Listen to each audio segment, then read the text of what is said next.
Vamos, anímense. ¿A qué le llamaríamos entonces? Una endospora. O sea, ¿qué pasa con esa célula? ¿Qué pasa con esa bacteria? Es como una estructura que se forma que le da más resistencia a la bacteria. Perfecto. Es una estructura que le da resistencia. Y para formar esa estructura que le da resistencia, ¿qué pasa? ¿Qué hace la bacteria? Se dividía, creo, algo así. Bueno, empieza un proceso de tabicación y de división. ¿Y después qué hace?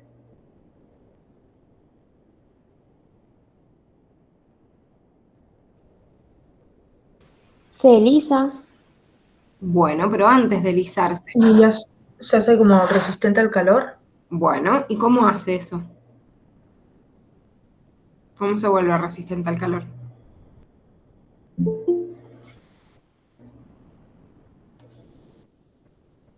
Gracias a un gel, decía, o sea, como que forma un gel, pero no Bien. como Un gel que asociado con el rodea el calcio. ADN. Perfecto. Esto es muy importante. Cuando ustedes dicen se lisa, se forma una estructura de resistencia, hay pasos para cumplir justamente esta formación de la endospora, que es lo que han leído, ¿sí? Hay un septo de división en el cual lo que yo pretendo es separar el espacio en el cual va a estar en realidad desarrollándose la espora y se va a introducir en realidad finalmente el ADN. Entonces yo voy a tener el ADN dentro de eso que va a ser la futura, digamos, espora. Y va a crear toda una capa alrededor de ese ADN para volverlo resistente al calor y para en realidad independizarlo también de esa bacteria. Porque fíjense que cuando yo empiezo a formar el septo, en realidad ese ADN se une justamente con este gel que en realidad está formado por dipicolinato de calcio, que es una estructura resistente, ¿sí? Que rodea desde la corteza a ese ADN y uniéndose al ADN lo estabiliza y lo vuelve resistente al calor, a los rayos UV, o sea, a distintos fenómenos externos que pueden dañarlo y que pueden obviamente afectar la supervivencia de esta célula. Entonces, una vez que eso está formado, ahí sí la célula se lisa, ¿sí? Que es lo que están viendo acá. Porque acá ya tengo preformado y bueno, ya cuando lo tengo preformado puedo lisar o desprender la célula, pero antes de que se forme esa espora resistente, no, porque si no tengo ese ADN después no voy a poder volver a sintetizarlo. Entonces, esta estructura de resistencia es una estructura que forman algunas bacterias, de las cuales todos los del grupo Bacillus y Clostridium, que hemos visto en el cuadrito que tenían al principio, tenían a Bacillus anthracis, que es el productor del carbunco. Pero todos los Clostridium, Clostridium botulinum, Clostridium tetani, perfringia, o sea, los que producen botulismo, gangrena gaseosa, o sea, tétanos, que también los habíamos visto como ejemplo, son productores de endoesporas. Por eso son tan resistentes y por eso no los puedo matar con nada, si no los puedo hacer desaparecer. Bien, ahora, esta bacteria, habíamos dicho que podía tener un flagelo para moverse, pero sin embargo la motilidad no depende únicamente del flagelo porque no todas las bacterias son flageladas. Obviamente, las bacterias que son flageladas van a tener este movimiento a través de los flagelos, a través de una sucesión de lo que se llama carreras y paradas. Estas carreras y paradas quiere decir que la bacteria da un latigazo de ese flagelo, se dirige hacia un lugar determinado y una vez que está en un lugar determinado, se fija, digo, tiene sensores químicos, lumínicos o de la naturaleza que fuera, dependiendo del tipo de bacteria, que sensa los estímulos que yo tengo alrededor y gracias a eso, en esa parada, vuelve a redireccionarse, a reorientarse de acuerdo al gancho que partía del flagelo, lo ubica y ahí doy la siguiente carrera, ¿sí? Entonces esto de carreras y paradas es que estoy sensando el entorno y después arranco nuevamente. Sin embargo, como acabamos de decir, las bacterias no se mueven nada más por flagelos porque hay bacterias que no están flageladas. Por ejemplo, las espiroquetas tienen una modificación de este flagelo. Siguen siendo flageladas, pero tienen un flagelo que forma como una membrana como ondulante o les dice que tiene un flagelo debajo de una túnica. Es como que parte de un flagelo de un extremo se ha metido como debajo de la membrana, que esto es rarísimo, no existe en realidad en el reino Monera, porque generalmente en el reino Monera yo no tengo esto, justamente tengo el flagelo desnudo y que está por afuera, sino que ha dado como la vuelta y tiene como una túnica que lo envuelve. Acuérdense que las espiroquetas como Tripolema pallidum se veían con una forma así como de resortito, pero quedó ese flagelo como introducido o endoflagelo, quedó debajo de una túnica, cosa que es raro en las bacterias y se piensa que estas espiroquetas hubiesen sido también el origen de los flagelos en las células eucariotas, recuerden la teoría endosimbiótica, ¿sí? Entonces, salvo estos, por modificación o por el flagelo mismo, hay otros grupos como cianobacteria o Bellatoa, que en realidad hacen un deslizamiento sobre la superficie. ¿Qué quiere decir eso? Dice, adhieren a la superficie y se van desplazando mediante los movimientos que pueden, generalmente por flexión.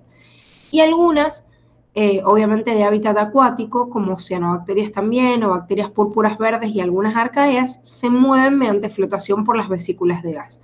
Acá me están nombrando esto, pero ¿cómo se mueven la mayoría de las bacterias? La mayoría de las bacterias se mueven a través de la corriente. Corriente de aire, corriente de agua, corriente sanguínea, corriente del intestino o de lo que fuera, dependiendo del lugar en donde están, ¿sí? O sea que la mayoría no tienen mecanismos específicos para moverse y se mueven dependiendo de la corriente que los rodea, ¿sí?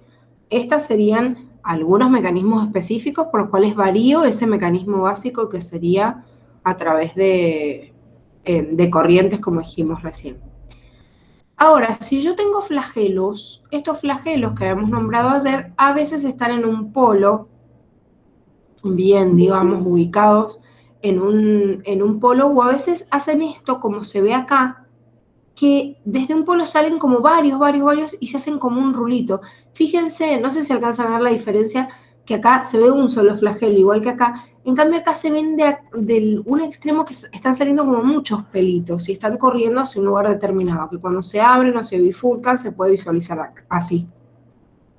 No es que rodean toda la superficie de la célula como las fimbrias, pero sí cuando salen de distintos lugares, por más de que todos los penachos, o sea, el largo del flagelo vaya hacia un extremo, cuando salen de distintos lugares de la periferia de la célula le voy a llamar perítricos. En cambio, los que están en el extremo se llaman polares, ¿sí?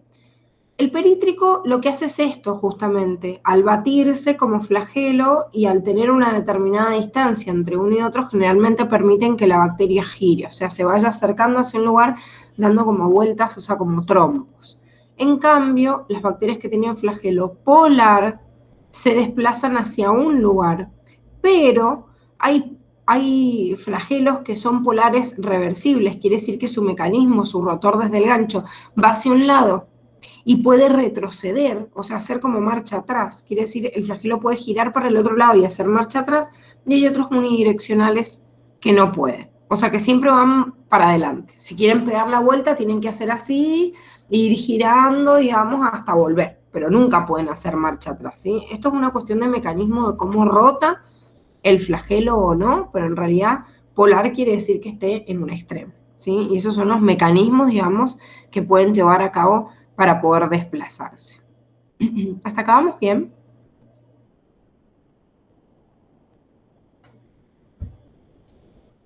Profe, o sea que los perítricos no sí o sí están en los polos, o sea, están más a los costados de los flagelos. Esa es Claro, la diferencia. por eso se llaman perítricos porque están como en la periferia. Lo que pasa que, por eso yo les muestro eso, están en la periferia, pero tampoco son como una fimbria que rodean a todas las células. Es que hay varios que pueden partir de la zona media o incluso de un extremo y hacer como una membrana ondulante. O sea, perítrico es que esté en la periferia. Pero en esa periferia puedo tener distintos tipos de ubicación y sí, cuando tienen distintos puntos de ubicación, yo puedo mover y gracias a moverme en distintos sentidos, ir como girando, ir como más en trompo, no con la misma disposición que yo tengo en un flagelo de tipo polar. ¿Se entiende? Sí, profe. Lo que hace estos flagelos también, o sea, estas bacterias que tienen flagelo, es censar, como yo les decía recién, la naturaleza del estímulo hacia la cual se quieren dirigir y justamente dependiendo de eso, de la naturaleza de la sustancia a la cual se quieren dirigir, cuando hacen esa carrera, o sea, después de la carrera, cuando hacen esa parada para volver a partir otra carrera, obviamente pueden orientar su dirección hacia un sentido incluso totalmente opuesto o a 90 grados o bueno, donde sea. Se le llama kinesis al mecanismo, ¿sí?, de orientación que van a poseer estas bacterias. ¿Qué quiere decir eso? Que si una bacteria reconoce una fuente alimentaria, supongamos, no sé, un bloque de glucógeno, entonces lo detecta como alimento, la kinesis va a ser el mecanismo de orientación que lo va a acercar, por ejemplo, a ese glucógeno.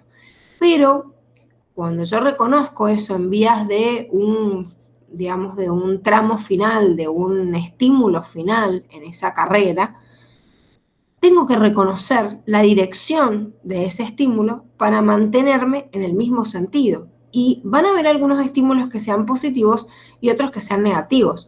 Porque ¿qué pasa cuando esta bacteria, por ejemplo, puede reconocer ese estímulo, que es ese glucógeno que estaba al final del camino, pero resulta que mientras que va dirigiéndose hacia el lugar, se encuentra en un lugar un estímulo negativo, como por ejemplo la sustancia tóxica? Entonces, simultáneamente yo tengo que acercarme a la glucosa, pero me tengo que alejar de la sustancia tóxica. Entonces, esa taxis va a redireccionar el movimiento para mantener y hacer como una sumatoria de todos los estímulos que son positivos y restar los que son negativos para ver cómo me dirijo hacia el lugar. O sea, si la bacteria iba a tener que andar de forma recta hacia un determinado lugar y tengo en el medio otro estímulo negativo, en realidad, bueno, hago una pancita así como que lo esquivo y sigo rumbo, ¿sí? Pero al fin y al cabo voy a reconocer, digamos, la dirección de ese estímulo y mantenerla si es positivo y tratar de alejarme si es negativo. De acuerdo a la naturaleza de ese estímulo, por ejemplo, si es una sustancia química o si es un fotón o si es, no sé, alguna atracción magnética, o sea, dependiendo del tipo de estímulo, es el tipo de taxis del cual vamos a hablar, ¿sí? Que es lo que les figura acá. O sea, tengo quimiotaxis o fototaxis, tiene que ver con eso. O sea, en la fototaxis, quimiotaxis o cada uno de los componentes, el prefijo me está diciendo cuál es la naturaleza del estímulo y después el tipo de movimiento que van a hacer. ¿Se entiende?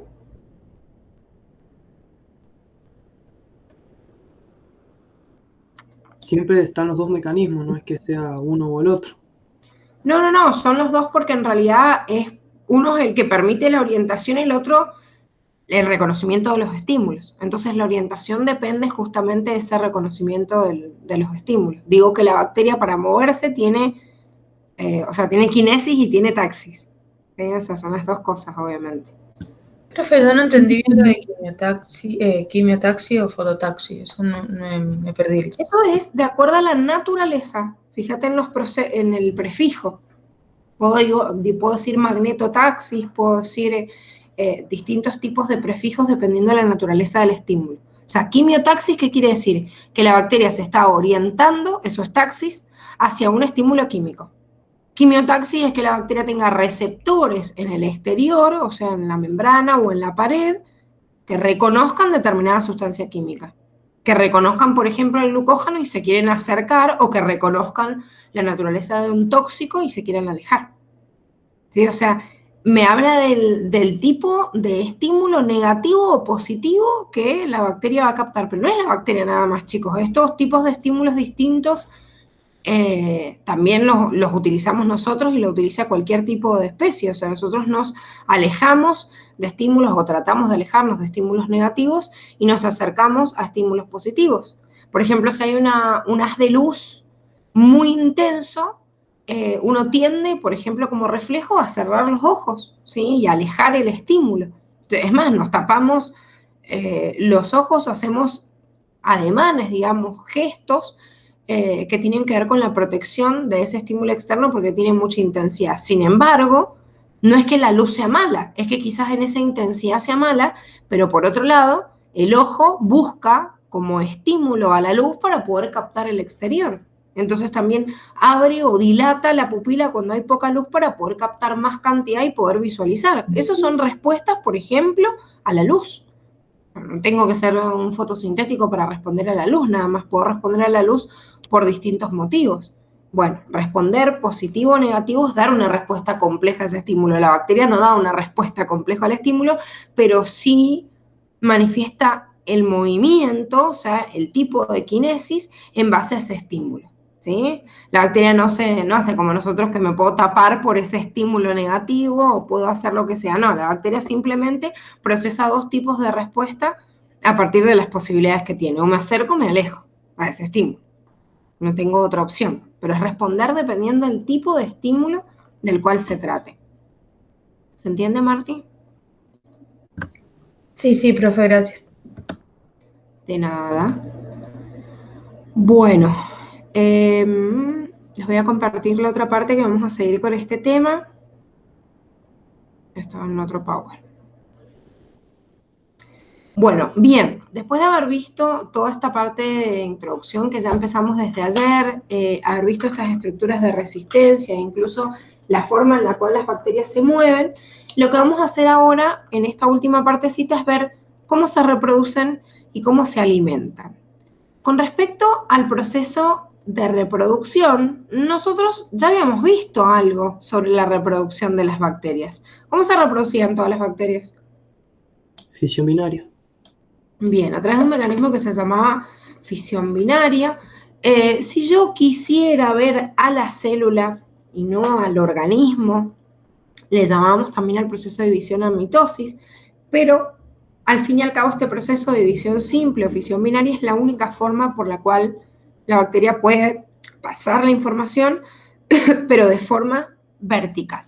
¿Qué quiere decir esto? Que si la bacteria se va a reproducir y va a generar copias de su misma, esa copia de sí misma la genera por fisión binaria, por réplica, por un proceso de fotocopiado, digamos, de su ADN, entonces obviamente es idéntica.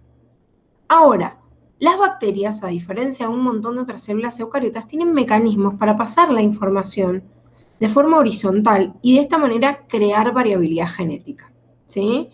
¿Por qué han adquirido esta capacidad de aumentar, digamos, esta variabilidad genética por mecanismo de transferencia horizontal? Porque la única que me sirve por transferencia vertical es la mutación.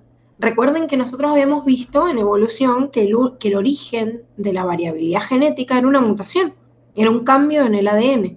Y después esa variabilidad perduraba en el tiempo a través de reproducción sexual. Si la bacteria no tiene reproducción sexual, quiere decir que no tiene forma de hacer perdurar esta variabilidad.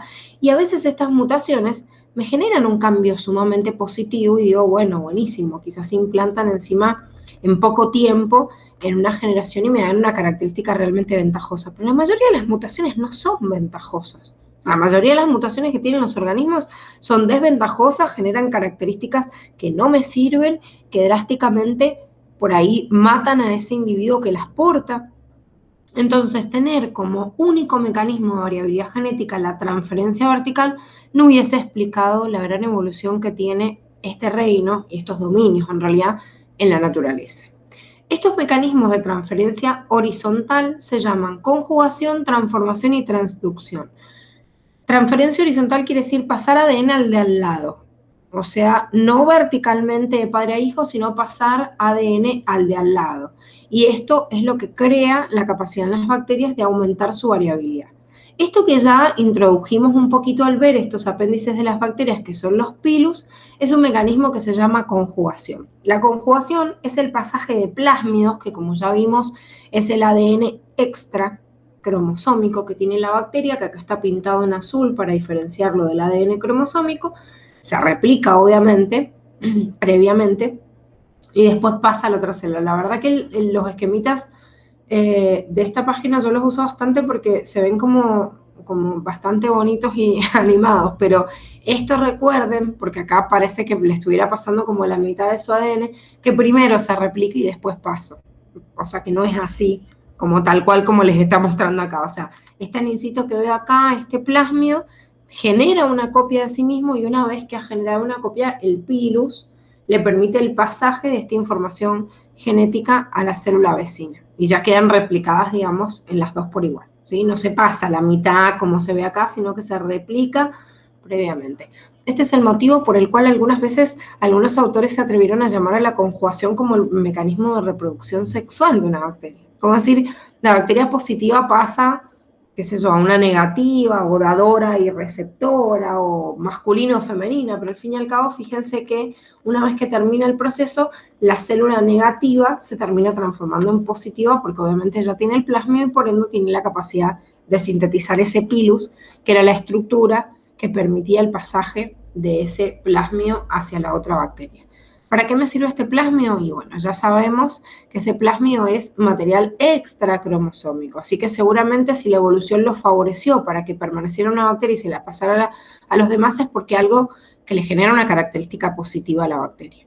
La hace resistente a un antibiótico o a determinada toxina, o le permite la secreción de una cápsula, o tener más resistencia a la desecación, o tolerancia a pHs más extremos, bueno, no sé, lo que sea. O sea, la característica que le está brindando ese plasmio que después de sintetizarse, obviamente, de transcribirse y traducirse, genera proteínas, esas proteínas que producen estos plasmios, evidentemente alguna característica para aumentar la supervivencia en la bacteria le brinda. Y por eso pasa.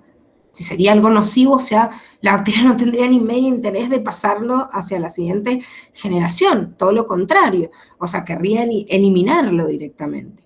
Como es un plasmio, es ADN extracromosómico, generalmente la reproducción es independiente. Se ha visto algunas bacterias que cuando replican su propio ADN y van a dejar una copia, se sincroniza y se sintetizan los plasmios también, pero no quiere decir que sea una condición sine qua non para que pasen de esta manera. O sea, la bacteria simplemente cuando se divide necesita replicar su ADN cromosómico. A veces, si tiene plasmio, también se replican en simultáneo, pero tienen un ritmo de replicación aparte y por eso se pueden replicar y pasarse, digamos, hacia otras células vecinas. El proceso de transformación es un proceso bastante sencillo. Lo hacen determinadas bacterias, no todas, que tienen la capacidad de tener receptores en la superficie de su pared o de su membrana que me reconocen ADN que esté flotando en el medio y que puedan introducir. Y ustedes me van a decir, ah, claro, Gissy, ¿de dónde salió esto? O sea, ¿de dónde salió este plasmio flotando en el aire? Bueno, obviamente no hay plasmio flotando en el aire y ese plasmio puede haber llegado ahí de una sola forma. ¿Cómo? ¿Cómo se les ocurre que pueda haber en el medio flotando ADN como un plasmio? Por la lisis de alguna célula. Exactamente, porque alguna otra bacteria que la tenía se murió. ¿Sí? Esto pasa muy activamente cuando, por ejemplo, ingresa una población de bacterias a nuestro organismo y estamos dando batalla a esta infección. Entonces, al estar dando batalla, los glóbulos blancos van a luchar contra estas bacterias y muchas de ellas por ahí pierden su osmolaridad o se revientan, ¿sí? Se lisan, y al reventarse, obviamente, después los macrófagos se lo van a comer alrededor. Esos plasmios que pueden quedar ahí dando vueltas porque hubo algo que estuvo atacando a otras bacterias y es un residuo de una bacteria que se murió, si es compatible con los receptores, como les digo, que están en membrana o pared de esta bacteria lo puede adquirir y meter en su interior, ¿sí? O sea que es muy sencillita la transformación porque es la absorción de un plasmio desde el medio. Y por último... Pero creo que ese plasmio puede estar, o sea, infectado por algún virus o algo, ¿no? Sí, podría estar infectado con un virus, pero no es el nombre que va a recibir ese proceso. Si estuviera libre en el citoplasma y está infectado por un virus y también porta ese material genético, sí adquiriría no solo el material genético de la bacteria, sino el virus. Lo que pasa es que muchas veces no tenés forma de saberlo, porque ni siquiera sabes de dónde salió. O sea, ese plasmio simplemente está flotando, digamos, en el aire, pero sí podría incluir también una partícula vírica dentro del ADN, si es ADN virus. ¿Se entiende? Sí, sí. Si el proceso de transducción es un pasaje de información de un virus, o sea, un virus parasitando una bacteria que termina haciéndome pasar información de una bacteria hacia otra bacteria, pero siempre como mediador al virus. Ustedes ya hemos visto infección viral y ya han visto que el ADN virus, cuando incorporaba su ADN en el interior de la de la bacteria. Digo en el interior de la bacteria porque en realidad a veces si es un ARN virus nada más sintetiza y nunca se va a incluir en el ADN bacteriano, pero por eso yo les puse acá un ADN virus, pero igual recuerden que también puede haber un ARN virus con transcriptasa inversa, podrían ser los dos a la par. Cuando incluya este material genético y si logra integrarse en el ADN cromosómico, ¿sí? Logra integrarse y formar, digamos, un ciclo lisogénico, es la única forma para la cual podría generar copias de ese mismo material genético, y si está incluido ese material genético del virus en el mismo ADN de esta bacteria, puede ser que parte, ¿no? Acá está como exagerado, representado todo el ADN viral con naranja, y acá le pintaron todo azul, pero quiere decir que tenga un pedacito por ahí de ese ADN, no hace falta que tenga todo el ADN de la bacteria para poder introducirlo en la siguiente. ¿Por qué? Les han puesto un mecanismo brusco en el cual directamente si este virus logrará fragmentar directamente el cromosoma bacteriario, bueno, algunos se van a ensamblar con parte del ADN de la bacteria. Esto porque está haciendo un proceso, digamos, lítico y está reventando la célula, pero muchas veces no ocurre esto, digamos, tan brusco, sino que para una parte, o sea, el virus se mete, hace un ciclo lisogénico, se incluye en el ADN, así como este naranjita, como si estuviera incluido acá, y en el determinado momento donde dice, ay, voy a hacer un ciclo lítico, se rompe ese pedacito y se lleva puesto parte del ADN de esta bacteria. Entonces, cuando parasita la siguiente, lleva su propio ADN el virus, pero lleva una parte también del ADN de otra bacteria. Entonces, cuando se incluye en un ciclo lisogénico, es como que le mete el ADN del virus y también le mete una parte del ADN, obviamente cromosómico, de la otra especie. Entonces, estamos diciendo que la transducción es un pasaje de ADN de bacteria a bacteria, pero a través de una infección viral. Porque la conjugación es el pasaje de información de bacteria a bacteria, pero a través de un pilus. Y la transformación es el pasaje de información desde el medio hacia la bacteria, que obviamente en el medio lo liberó una bacteria, pero es desde el medio. ¿Se entiende la diferencia entre los tres procesos?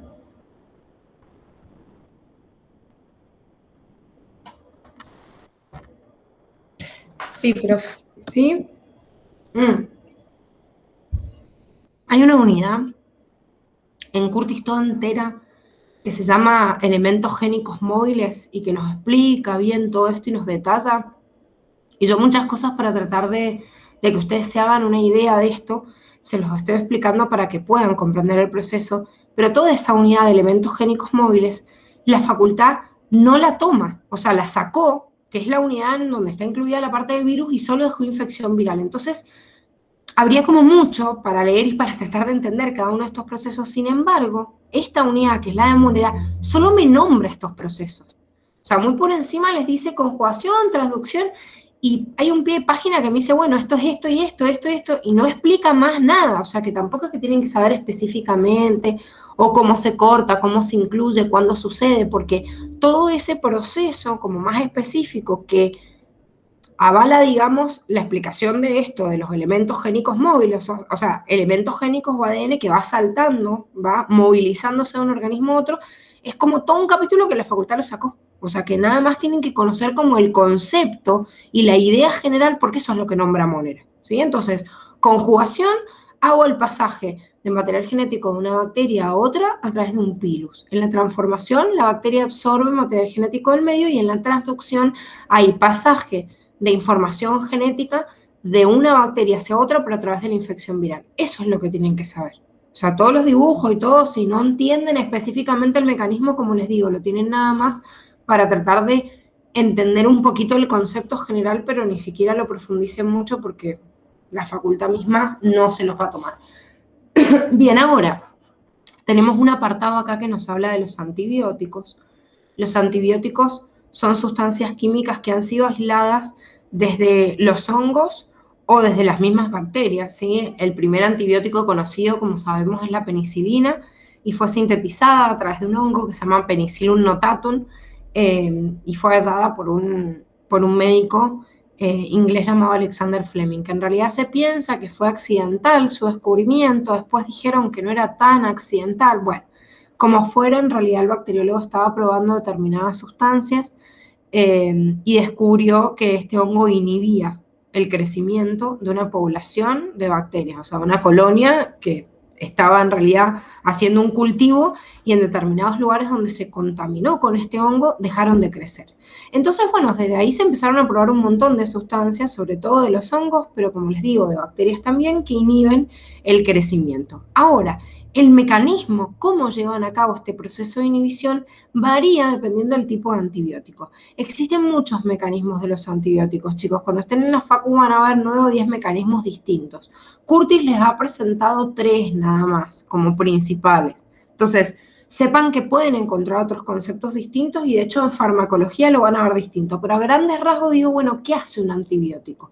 Y un antibiótico puede ser que inhiba la pared celular de la bacteria, como la pared celular de la bacteria está formada por peptidoglucanos y no está formada por una sustancia que está presente en nosotros, porque el antibiótico tiene que cumplir con esa función de ingresar al organismo y matar a la bacteria, pero no matarnos a nosotros. Entonces, tiene que tener algún tipo de especificidad por sustancias que no encontrarían nuestras células, sino además de matar a las bacterias, nos mataría a nosotros.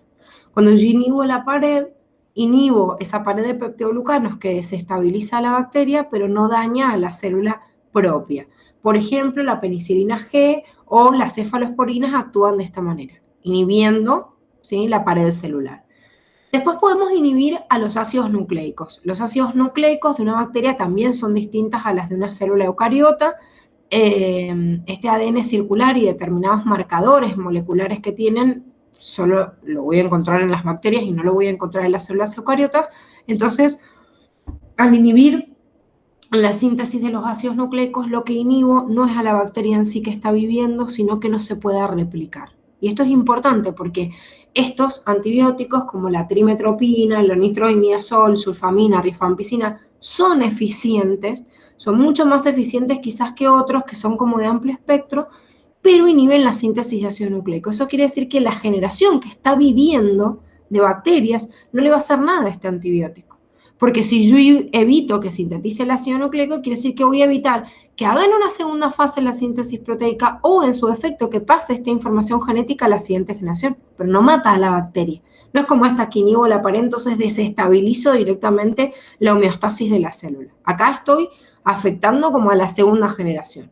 Y la inhibición de síntesis proteica, que está como en el medio, porque no es que afecta a la siguiente generación, pero inhibir la síntesis proteica es tampoco me mata a la bacteria en el momento, sino que inhibe el proceso de transcripción y de traducción. Entonces, la bacteria está, pero cuando lleva a cabo todo su metabolismo, quiere pasar esa información a la siguiente, digamos, a cada uno no a cada uno, sino a cada compartimiento, digamos, dentro del citoplasma para llevar a cabo su función, ya sea a través de la respiración aeróbica o ya sea, no sé, incorporando determinados tipos de nutrientes, degradándolos. Bueno, en su proceso metabólico normal, cada proteína, o sea, cada enzima que necesita la tiene que mandar a sintetizar y no tiene cómo porque está inhibido el proceso de síntesis proteica, ¿sí? Es el mecanismo que usa la streptomicina, gentamicina, neomicina o las tetraciclinas también. Entonces, no es que todos los antibióticos actúan de la misma forma, pero es importante que el antibiótico yo entienda que es una sustancia que le hace algo a la bacteria, pero no a uno mismo, o sea, no afecta a las células del hospedador, si no, no tendría sentido, y de acuerdo al mecanismo que use afecta a esa generación de bacterias o puede afectar a las generaciones siguientes. ¿Se entiende?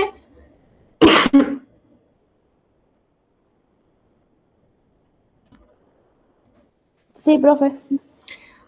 Estas bacterias han desarrollado a lo largo del tiempo resistencia a estos antibióticos y esta resistencia a los antibióticos se debe muchas veces a plásmidos, ¿sí? Así como tenían recién dibujado los plásmidos F, generalmente se simbolizan con una R los plásmidos de resistencia a los antibióticos. Entonces, una bacteria que tiene un plásmido R, o sea, que va a ir en contra de la afección, obviamente, que le va a producir un determinado antibiótico, quiere decir que directamente no lo recepciona en la superficie celular y le rebota su accionar, porque no le permite ingresar. O sea, yo puedo tener una sustancia que me afecta la pared celular de las bacterias, pero la bacteria tiene una pared y tiene una membrana que tiene permeabilidad selectiva igual que la nuestra. Si yo nunca dejo entrar esa sustancia, no la dejo tomar contacto, obviamente no va a hacer nada. Entonces, la bacteria que tenga plásmidos que permiten la segregación de sustancias que le brindan resistencia con determinado antibiótico o sustancia tóxica, obviamente a través de conjugación, del proceso de transformación, de transducción, bueno, como vimos recién, puede pasarlo de forma horizontal a otras bacterias. Entonces, es muy importante cuando uno está tomando un antibiótico, primero, que no haya una automedicación, tipo yo tomo lo que se me canta y listo, como pasa acá que conseguimos, no sé, amoxicilina en el kiosco, cosa que no debería ser. O sea, hay muchos antibióticos que se venden como de venta libre, o sea, por atrás, porque es ilegal venderlos como venta libre, pero se consiguen, digo. Y además de eso, a veces no se terminan con los tratamientos en tiempo. Cuando yo no termino un tratamiento antibiótico, o sea, llevo una cierta cantidad de tiempo con el antibiótico, pero no cumplí el plazo, no le estoy dando tiempo al cuerpo que termine de borrar cualquier tipo de bacteria que tenga este exceso, digamos, de plásmidos que sean resistentes a esta sustancia. Entonces, obviamente, se las voy a ir pasando a las otras bacterias.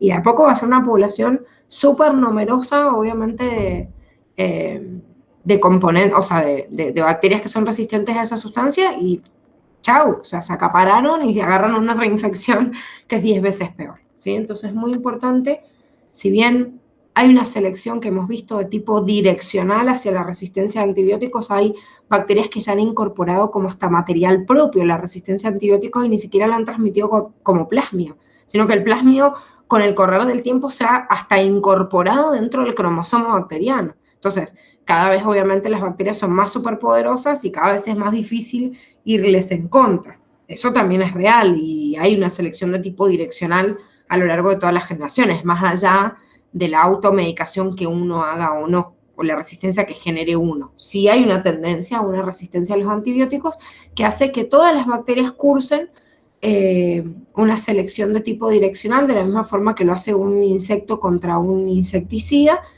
pero en nuestra flora normal es mejor no ganar tanta resistencia y no tomar por ahí antibióticos al pedo o no terminar los tratamientos antibióticos que comenzamos, porque puede aumentar la flora resistente en nosotros. Después, obviamente, hay un proceso a nivel general que la verdad, chicos, yo cuando era chiquitita me acuerdo que te daban amoxicilina y te reventaba y ahora pasa como agua, o sea, es como un antibiótico que la verdad que la mayoría de las bacterias no les hace nada, lo tienen que tomar con betalactámicos, bueno, con un montón de otros componentes para poder darle, digamos, la resistencia, sacar esa resistencia dando otro componente que ayuda primero a erradicar a la sustancia, digamos, de la cual es resistente y después que ese antibiótico actúe sobre la propia bacteria, ¿sí? Esto es muy común hoy y más en antibióticos de amplio espectro como la amoxicilina. Bien, pasemos a la última partecita que nos habla de la energía o la nutrición de las bacterias, y en esto es muy importante que prestemos atención porque nosotros venimos describiendo desde las primeras unidades cuando un organismo es, por ejemplo, digamos, autótrofo y heterótrofo, dependiendo, digamos, una definición general que hicimos en base a la transformación de la materia. O sea, nosotros dijimos que un autótrofo agarra la materia inorgánica, sencilla, la complejiza y la pasa a materia o a compuestos orgánicos. En cambio, el heterótrofo agarraba ese compuesto orgánico y lo degradaba a compuestos más simples.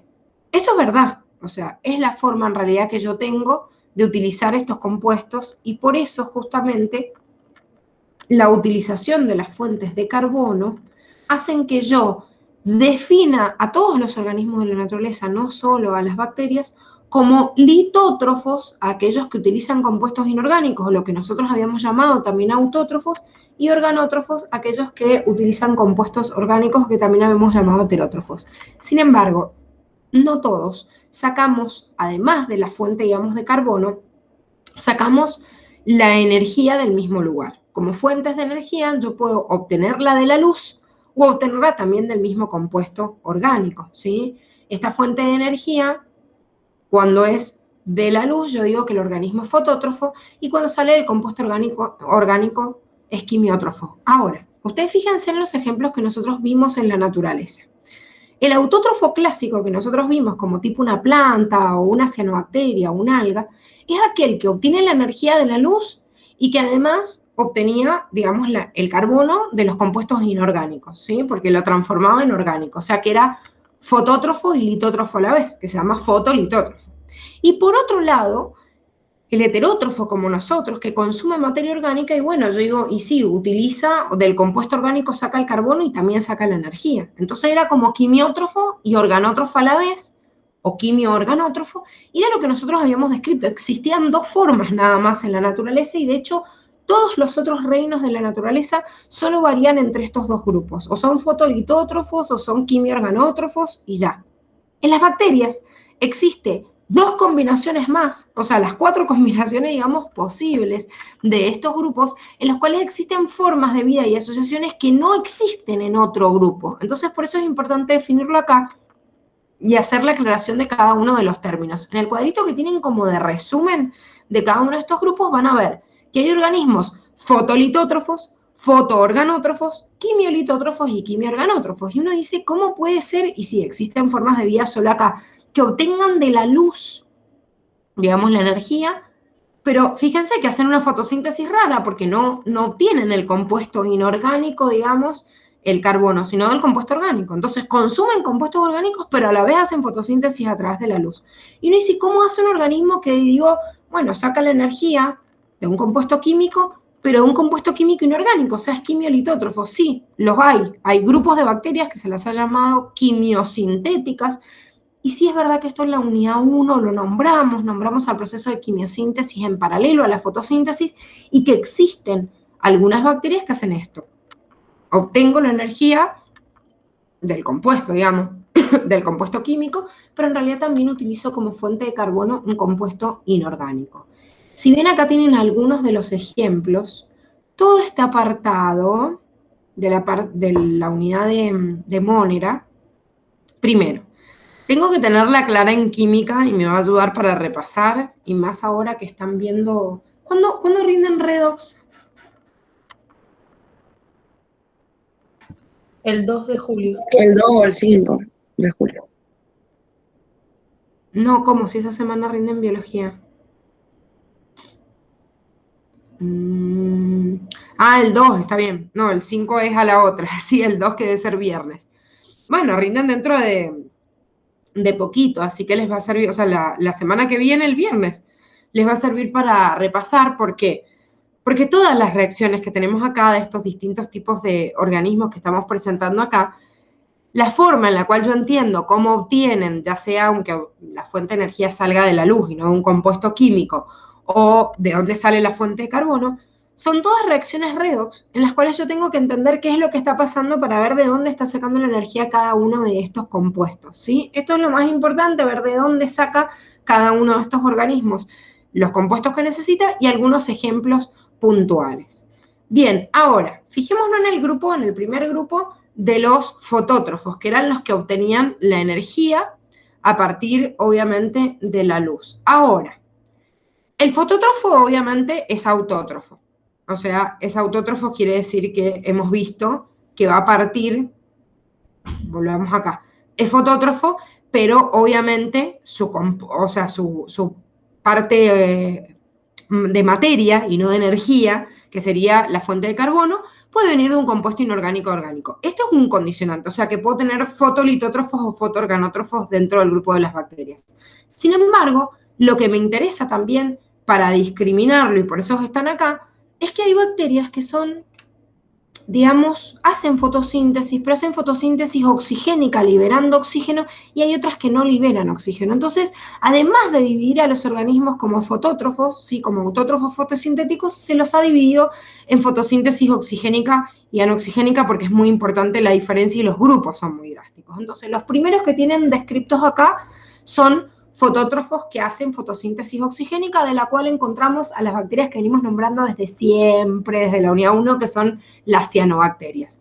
Las cianobacterias tienen clorofila A y tienen también ficobilinas. Lo que pasa que algunos grupos de cianobacterias, como me ponen acá, todos estos grupos que tienen acá, los proclorófitos y estos dos géneros, en realidad, además de tener clorofila A, tienen también clorofila B. O sea, pigmentos como muy parecidos a algunas algas y a la línea verde de las plantas. Y no tienen ficobilinas, hay unos que sí tienen. Bueno, no importa, algunos, lo básico es que todos tienen clorofila A, que es digamos, el pigmento fotosintético más importante y universal que ya hemos visto. Ahora, ¿qué obtienen del medio? Compuestos inorgánicos. O sea, la bacteria, la cianobacteria, obtiene del medio nitrógeno, dióxido de carbono, fosfato, azufre en forma de sulfatos, o sea, compuestos inorgánicos sencillos y además agua, y gracias a eso hace el proceso de fotosíntesis y obviamente libera oxígeno al medio. Muy similar a lo que hemos visto en la fotosíntesis de las plantas, ¿sí? ¿Qué tenemos para agregar acá? Bueno, primero, existen dentro de algunas colonias, recuerden que una colonia es como una población de bacterias en los cuales hay determinados grupos de estas bacterias que tienen algunas células que se especializan para fijar el nitrógeno en lugares donde hay poca cantidad de nitrógeno. Entonces lo que hacen es fijar el nitrógeno molecular. A estas células especializadas dentro de la colonia se lo llaman heterocistos. O sea, ¿qué es un heterocisto? Es un tipo de cianobacteria que como vive en una colonia se ha especializado en la fijación del nitrógeno molecular, entonces obviamente aporta hacia todos. Esto es en algunos lugares donde hay justamente más necesidad de este nitrógeno molecular y viven en colonias. Ahora, hay otras que viven como líquenes. El líquen, que lo vamos a definir también ahora en la unidad de Fungi Plantae, es una asociación simbiótica entre un alga, ¿sí? O sea, como parte, digamos, fotosintética, y un hongo, o una cianobacteria y un hongo. O sea, que el alga o la cianobacteria cumplen la parte fotosintética de la dupla o de esa simbiosis y el hongo hace la parte heterotrófica. De eso es una de las digamos, de las cianobacterias más estudiadas en esta asociación, es la cianobacteria anabaena, ¿sí? Y a veces, cuando yo veo estas asociaciones, en realidad, digamos, entre ambos organismos, y veo el beneficio mutuo, van a tener algunos ejemplos en algunas unidades y en otras distintas. Van a ver que después vamos a volver a poner otro ejemplo de estas cianobacterias en el grupo de... ¿cómo se llama? En el cuadernillo de Fungi Plantae. Si bien recuerden que las cianobacterias son los principales productores del ecosistema acuático, en algunos lugares o en algunas aguas, obviamente que pueden representar una producción mucho más baja si hay más plantas acuáticos. Por eso les dice del 30 al 80%, ¿sí? Porque hay en algunos lugares ecosistemas acuáticos más superficiales donde hay mucha cantidad de algas, entonces quizás las cianobacterias, forman un porcentaje más chico. Pero en algunos otros lugares, como ecosistemas oceánicos en los cuales son los principales productores del fitoplancton, llegan a ocupar hasta el 80% de la producción de esas aguas, digamos, de esas aguas continentales. Este es el único grupo de anaerobios que tienen que conocer, o sea, de fotosíntesis aeróbica, ¿sí? O oxigénica, que es lo mismo, que son las cianobacterias. Pero dentro de la fotosíntesis anoxigénica, que no libera oxígeno, quiere decir que utilizo otro tipo de pigmentos. Si ustedes recuerdan, en las otras unidades habíamos dicho esto. Habíamos dicho, hay bacterias que son fotosintéticas, pero no son cianobacterias. De hecho, cuando nombramos los pigmentos en la unidad de fotosíntesis, dijimos que la clorofila A era un pigmento universal, salvo en bacterias que son fotosintéticas, pero no cianobacterias. Bueno, eran estas. Estas que hacen fotosíntesis anoxigénica y tienen otro pigmento, que no es la clorofila, sino que se llama bacterioclorofila. Y deriva en realidad de la rodopsina, que es otro tipo de pigmento. Como son obviamente anaerobios estrictos, no utilizan agua como fuente de nutriente y además de no utilizar agua, no liberan obviamente oxígeno, porque recuerden que de ahí salía, ¿sí? O sea, el oxígeno salía del agua cuando se rompía. Dentro de este grupo tengo 4 grupos que vamos a describir ahora a continuación brevemente, que son bacterias rojas del azufre o rojas o púrpuras, pero no sulfúreas, o sea, que no utilizan compuestos azufrados, bacterias verdes del azufre, bacterias verdes no sulfúreas. Fíjense que hacen una distinción o una clasificación por presencia o no de azufre y otro por la pigmentación. De acuerdo a las ficobilinas, en esta dominan las ficobilinas y en esta la clorofila, por eso se ven rojas y en las otras se ven más verdes. Dentro de este grupo que hace fotosíntesis anoxigénica tenemos que conocer un solo grupo de arcaea, siempre que no hay distinción de nada porque estamos hablando todos de bacteria, el dominio de bacteria que es la más común. Bueno, hay una arcaea que es Halobacterium halófita, que sería el único tipo de arcaea en realidad que se dedica a hacer fotosíntesis de tipo anoxigénica y usa un determinado tipo de pigmento que se llama bacteriorhodopsina, que este es el que también les nombraba la unidad de fotosíntesis, la 4. Sí, creo que este año era la 4. O sea, cuando vimos metabolismo. Bien, entonces veamos las características puntuales de cada uno de estos grupos. Fíjense, la bacteria roja, como dijimos recién, o púrpura del azufre, en realidad es una bacteria que utiliza azufre. Entonces, ¿cómo utiliza azufre? Y en realidad utilizan ácido sulfídrico y acumulan en realidad azufre en estado molecular, ya sea dentro o fuera de la célula, por eso se las llama del azufre, ¿sí? O sea, tienen un alto contenido de azufre. Tenemos en realidad algunas que son fotoautótrofos o fotolitótrofos, que es lo mismo y que van a utilizar dióxido de carbono, o sea, como fuente de carbono, un compuesto inorgánico, pero hay algunas bacterias rojas del azufre también que son fotoheterótrofos, o sea, que utilizan compuestos orgánicos. ¿Qué quiere decir esto? Todas son fotótrofas, o sea, hacen fotosíntesis. Es anoxigénica porque no liberan hacia el medio oxígeno y no utilizan agua, utilizan otros compuestos distintos, que pueden ser, por ejemplo, como tienen acá, el ácido sulfídrico. Bien, perfecto. Ahora, ¿de dónde sacan el carbono? Porque toda la estructura interna de un organismo está formada por cadenas carbonadas. Entonces, en este proceso, más allá de que utilicen ácido sulfídrico, tengo que sacar el dióxido de carbono de algún lado. Bueno, en este grupo hay fotoautótrofos y también hay fotoheterótrofos, o fotolitótrofos y fotoorganótrofos, que sería lo mismo. Las bacterias rojas, o purpúreas también, no sulfúreas, en realidad utilizan compuestos que no tengan, ¿sí?, azufre, o sea, que no tienen obviamente el uso de ácido sulfúrico, sino de algún otro compuesto que a veces deriva de este mismo compuesto orgánico que en realidad obtienen desde el exterior. La mayoría de las veces en estas bacterias rojas o púrpuras del azufre se hace fotosíntesis utilizando compuestos orgánicos, o sea que la mayoría son fotoheterótrofos, ¿sí?, o fotoorganótrofos y no fotolitótrofos. Dentro de las bacterias verdes del azufre, otra vez utilizo compuestos obviamente que tengan azufre contenido, ya sea ácido sulfídrico, o puedo usar otro compuesto en realidad derivado con algún sulfato, pero en realidad la necesitan como a este azufre como fuente de poder reductor. Ustedes ya saben qué es la reducción, la oxidación, no solo lo vimos en biología en la unidad 4, sino que ya lo han visto en química acá, y en realidad lo que yo necesito es, la bacteria tiene que obtener energía de algún lado. Entonces, esa energía, obtenerla de algún lado, yo puedo utilizar determinada fuente para poder extraerlo. Hay en algunos en donde me han puesto ejemplos puntuales, en este no. En los grupos de todos los que hacen fotosíntesis, no le interesa por ahí a la facu cada uno de los compuestos puntuales. Fíjense que acá les nombra nada más el ácido sulfúrico, pero en los otros no. Por ahí distinguir un poquito cuáles tienen representantes fotoorganótrofos y fotoautótrofos, ¿sí? Como nos pusieron acá, fotoorganótrofos sería lo mismo que fotoheterótrofos, como las bacterias verdes no sulfúreas. Acá, las bacterias verdes no sulfúreas y las bacterias rojas del azufre, hay representantes fotoautótrofos y fotoheterótrofos como en la misma medida. En cambio, en las bacterias rojas la mayoría son fotoheterótrofos o fotoorganótrofos, y en esta la mayoría son fotoautótrofos, ¿sí? O sea que no tengo que saber puntualmente de todos los ejemplos de los compuestos. Sí, por ahí las que están, esperen que vuelvo acá. Sí, por ahí los compuestos generales que están acá colocados, fíjense que ya más allá uno u otro, a mí me estaba nombrando los fotolitótrofos o los fotoorganótrofos, fíjense cómo hay algunas que me están mostrando como ejemplos generales, y digo, bueno, ¿cuáles serían los dadores de electrones en los que son del azufre?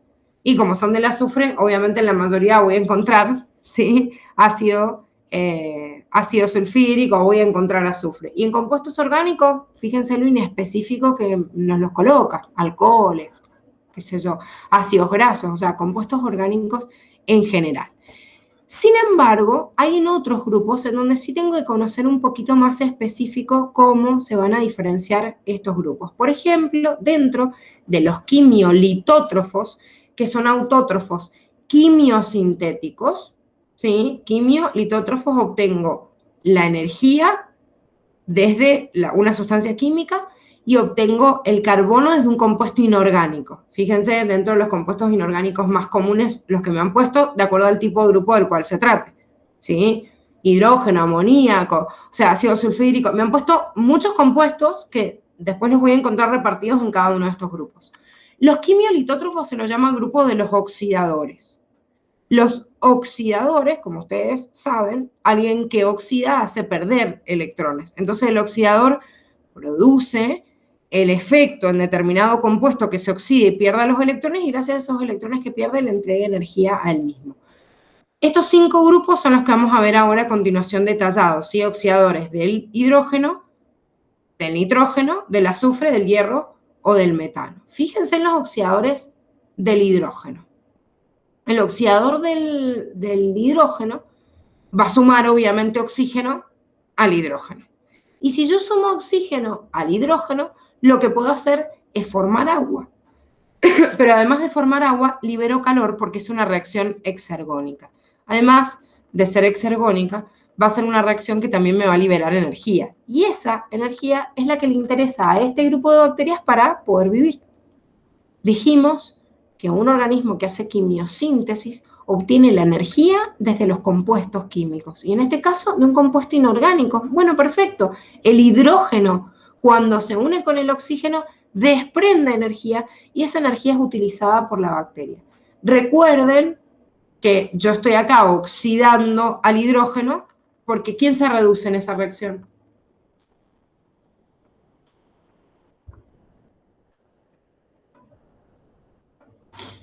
¿Quién se reduce si se está oxidando el hidrógeno? El oxígeno. El oxígeno, sí, o sea que podría haberle puesto a este grupo reductores del oxígeno, sí, también le podría haber puesto ese nombre, o sea, al fin y al cabo lo importante es que la reacción es exergónica y que esa reacción exergónica le sirve como fuente, obviamente, a las bacterias para poder sobrevivir. Lo mismo pasa con los oxidadores del nitrógeno. Estos grupos son muy comunes en un ciclo biogeoquímico, que cuando estuvimos en ecología lo nombramos porque lo tienen como anexo, que es el ciclo del nitrógeno, en el cual hay 2 géneros muy importantes que participan en este ciclo en prácticamente todos los suelos, que son el grupo de Nitrosoma y Nitrobacter. Nitrosoma hace el primer camino de oxidación hasta obtener de fuente de amoníaco que se libera como residuo de cualquier tipo de organismo que libere el amoníaco como orina, como lo que fuera al exterior, lo transforma en nitrito, ¿sí? O sea, oxidan el amoníaco con el oxígeno que hay presente en el suelo, liberan nitrito como residuo y en realidad esa reacción les permite obtener la energía necesaria. Pero a la vez ese nitrito que liberan en el suelo es utilizado por otro grupo, como por ejemplo Nitrobacter, y lo transforman en nitrato. Estos procesos de oxidaciones son muy importantes porque están transformándome amoníaco del suelo en nitrato y el nitrato es la forma de nitrógeno que absorbe, por ejemplo, una planta para después incorporarla en un proceso de fotosíntesis o un alga. O sea, por eso son importantísimas las bacterias. Pero más allá de esto, no es que las bacterias lo hacen de onda o de buenas, es que todo este grupo de Nitrosoma, de Nitrobacter, vive y obtiene energía a través de la oxidación de estos compuestos. Entonces, esta reacción química es la que fundamenta el proceso de nutrición, obviamente, de esa bacteria. ¿Qué pasa con los oxidadores del azufre? Bueno, los oxidadores del azufre tenemos algunos grupos, como Bellatoa, que nos las nombraba, no me acuerdo en qué ejemplo, más adelante en el cuadernillo, creo que también de esto de que viven en ambientes con azufre, que hacen 2 cadenas de reacciones.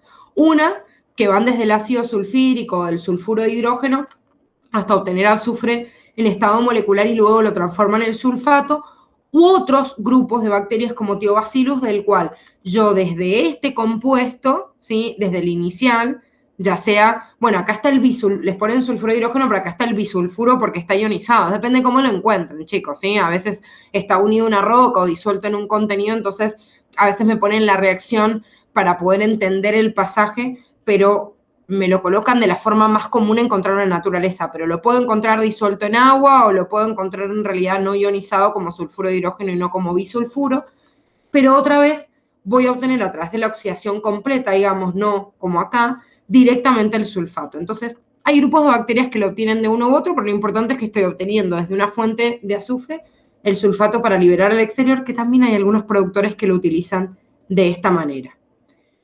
Los oxidadores del hierro lo que hacen es transformar el hierro de estado ferroso en estado férrico, y los oxidadores del metano transforman el metano en dióxido de carbono.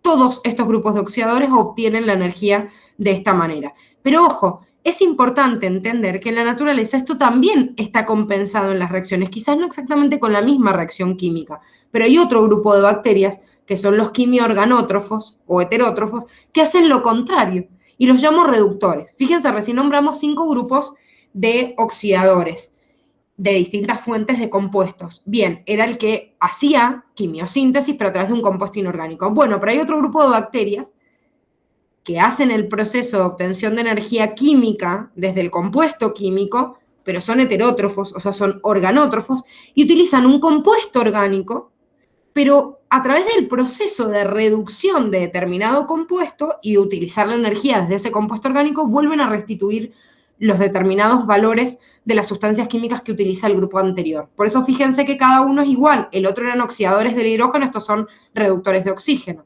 Los otros eran oxidadores de nitrógeno, estos son reductores de nitrato, reductores de sulfato, del hierro férrico y reductores del dióxido de carbono. Entonces, si bien no es exactamente la misma ecuación, fíjense, ¿qué me hace el reductor de oxígeno? Obtiene una fuente de carbono. Este es un ejemplo de una ecuación de compuesto orgánico en general, que al oxidarlo obtengo dióxido de carbono y agua, como cualquier proceso de respiración celular que habíamos visto. Entonces después este dióxido de carbono y agua queda disponible para otros grupos que completen el ciclo y que le brinden los nutrientes necesarios a los oxidadores para que cierren el ciclo. El reductor del nitrato, ¿qué hace? Utiliza este nitrato que liberaron los oxidadores para combinarlo con compuestos orgánicos con determinado azúcar y vuelven a liberar al medio nitrógeno, que después lo pueden usar, por ejemplo, bacterias fijadoras del nitrógeno. Acá no les puse la reacción porque la verdad es que son reacciones muy complejas porque pueden estar unidos a determinadas rocas, pero el reductor del hierro férrico hace lo mismo, o sea, pasa de hierro férrico a hierro ferroso, nada más. O sea, hay múltiples reacciones, ecuaciones químicas, pero igual Curtis tampoco es que les pone ninguna como ejemplo puntual. Después, los reductores del sulfato, también, ¿ven? Obtienen la energía de un compuesto orgánico. En este caso del acetato, el acetato el ácido acético es el vinagre que nosotros conocemos. Cuando estén en orgánica, en química, lo van a ver un montón porque es re común este ácido. Y en presencia justamente de sulfato, fíjense lo que liberan. Sulfuro de hidrógeno, que es lo que utilizaban las otras bacterias. O los reductores de dióxido de carbono también. De dióxido de carbono liberan metano o utilizan, en realidad, liberan el ácido acético que puede cerrar un ciclo justamente con estos reductores de sulfato y en realidad obteniendo el dióxido de carbono que otros grupos liberan. A ver, existen distintos grupos, digamos, de bacterias que van a llevar a cabo distintos procesos de reacción química. Es más, quiero que vean después, que lean para mañana las últimas partecitas, incluso de algunos que son de arcaea, fermentadores o metanogénicos, que hacen otros procesos u otras reacciones en las cuales también van a completar este ciclo entre la combinación de este ácido acético hasta llegar a dióxido de carbono. Por ejemplo, acá hay metano que utilizaba el otro grupo y hacen una combinación entre 3 grupos. Chicos, haciendo que muchas veces haya ecosistemas completos formados únicamente por bacterias. Eso es lo que le explica la última unidad cuando les habla del ciclo microbiano y la ecología de las bacterias en los océanos. O sea, hay lugares en océanos donde todo el grupo de productores, de consumidores primarios, secundarios, descomponedores, todos son bacterias. Todos son bacterias. O sea, para que se den una idea de lo importante que son y cómo pueden hacer recircular, obviamente, la materia. No quiere decir que en la Tierra no exista, pero en el océano es como un poquito más puntual. A ver, si me preguntan cómo tienen que estudiar esto, la realidad es que la facultad les puede preguntar de cada uno de estos grupos cuáles son las fuentes iniciales de los cuales se saca un determinado compuesto, o sea, o si utilizan sulfuro de hidrógeno o no lo utilizan. Si ustedes se van a estudiar todas las reacciones de memoria y no van a razonar absolutamente nada como para sacar como parámetro, no sirve, chicos, porque se las van a olvidar. Si quieren agarrar las reacciones y utilizarlas para practicar incluso o igualar, no sé, redox en química y las incorporan dentro del estudio de lo químico, sirve. Ahora, si se sientan con todas estas reacciones a estudiarlas de memoria, no sirve un carajo. O sea, el que no tenga ni siquiera memoria o no lo vea, estudiense los grupos nada más y dentro del estudio que hice esos grupos digo, bueno, a ver, ¿quién utilizaba azufre? ¿Quién utiliza esto? Y traten de buscar puntos de encuentro o en común para digamos, conocer datos más profundos. La verdad, chicos, no es como que es repreguntado esto, pero hay veces que han aparecido preguntas re de mierda en donde me dice, soya tiene una relación con tanto y ha crecido, no sé, en una opción, digo, el sulfato en el medio, y uno dice, ¿qué miércoles me está hablando? En realidad me está hablando de un proceso de nutrición puntual, y si no sé la reacción química y todo lo demás, no lo puedo contestar. ¿Es lo más común? No, no es lo más común. O sea, si van a perder horas memorizando redox y nada más para saber los grupos, no vale la pena, ¿sí? Estudienselo general y háganse un buen esquema y de a poquito vayan incorporándole información, ¿sí? No memoricen todo esto de la nada sin pensar qué puntos tienen en común porque no les va a servir. Aparte no se lo van a acordar. ¿Se entiende?